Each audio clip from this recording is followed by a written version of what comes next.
Graça e paz, amados do Senhor, que Deus abençoe a sua vida, a sua casa, que Deus abençoe a sua família, que Deus possa estar abençoando aí você no decorrer do seu trabalho, do seu dia.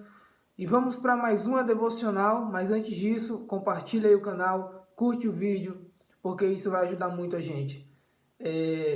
Nosso devocional hoje está baseado lá em Gênesis capítulo 50, no versículo 20, onde está escrito: Vós, na verdade, intentaste o mal contra mim, porém Deus o tornou em bem, para fazer como vedes agora, que se conserve muita gente em vida.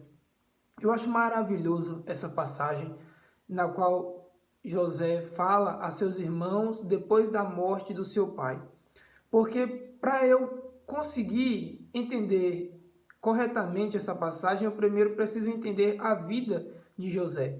Lembre você aí que José era o filho amado do papai, era o filhinho querido, era aquele a quem o pai se esforçava para agradar, e de certa forma o filho também se esforçava para agradar o pai. E por causa disso os irmãos sentiam muita, mas muita inveja dele, a ponto de vendê-lo como escravo. Lembre-se você aí, você conhece a história, a palavra do Senhor, que José é vendido como escravo e vai parar na casa de Potifar como mordomo. E diz a palavra, disse, eu quero que você não se esqueça, que Deus era com José. Deus era com ele e fazia tudo prosperar em suas mãos. E Potifar, vendo essa situação, colocou tudo sobre suas mãos, de forma que ele não tinha controle de coisa alguma dentro da sua casa. Ele não sabia de nada. José cuidava de tudo.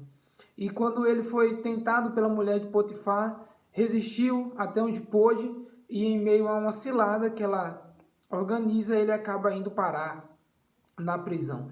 Eu gosto de pensar que naquele momento José poderia ter aceitado, mas se ele tivesse aceitado as escolhas da mulher de Potifar, aquilo que ela estava oferecendo, o seu próprio corpo em adultério para ele, ele poderia viver tranquilamente, já que o seu senhor não sabia de coisa nenhuma, mas ele diante de Deus teria falhado. Então já começo vendo aqui um filho que era mais querido que os outros, um filho que foi vendido pelos próprios irmãos, alguém que foi parar na casa de Potifar, alguém que serviu com integridade, com retidão, mas mesmo assim foi injustiçado, foi caluniado, foi caçado, perseguido e foi parar na cadeia. Mas então lá dentro da cadeia ele interpreta os sonhos, né, do copeiro e do padeiro, onde o copeiro é restituído, o padeiro é morto. Logo depois o faraó também tem os seus sonhos, e então lembra-se de José, que está lá na prisão, esperando a sua chance, a sua oportunidade, o seu momento para agir, o momento de Deus livrá-lo da perseguição, da dor, da angústia, da tristeza.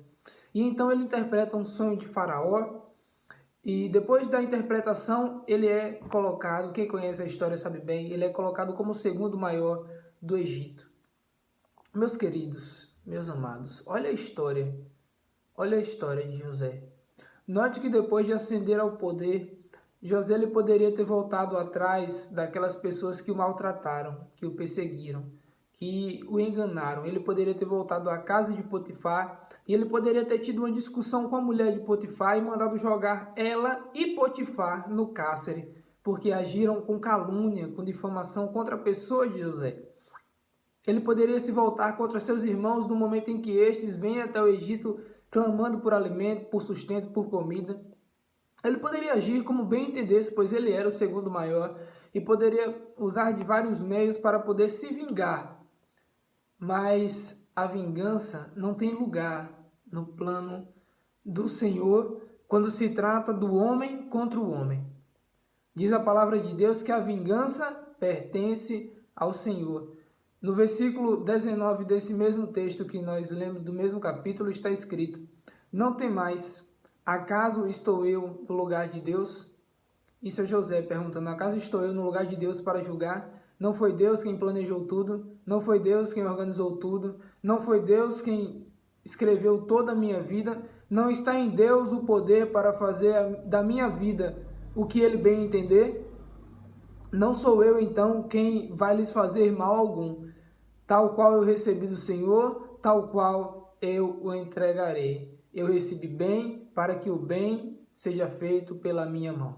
Agora eu quero que você pense a respeito da história de José, como ele sofreu, pelas dores que ele passou e como Deus cuidou de cada coisa. E como José enxergou Deus até mesmo nos momentos difíceis, de tristeza e de dor. E não se esqueceu de Deus no momento da vitória, no momento da felicidade. Não se esqueceu, não foi atrás de vingança. Pelo contrário, deu glórias a Deus, pois sabe ele que Deus organizou todas as coisas, inclusive aquelas terríveis, aqueles momentos de dificuldade, para que tudo ocorresse para o bem, para que todas as coisas prosperassem na vida de José.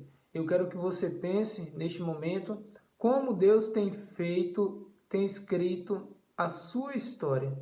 Porque você pode estar passando por um momento de dor, de tristeza, de dificuldade e pode estar pensando que Deus te abandonou.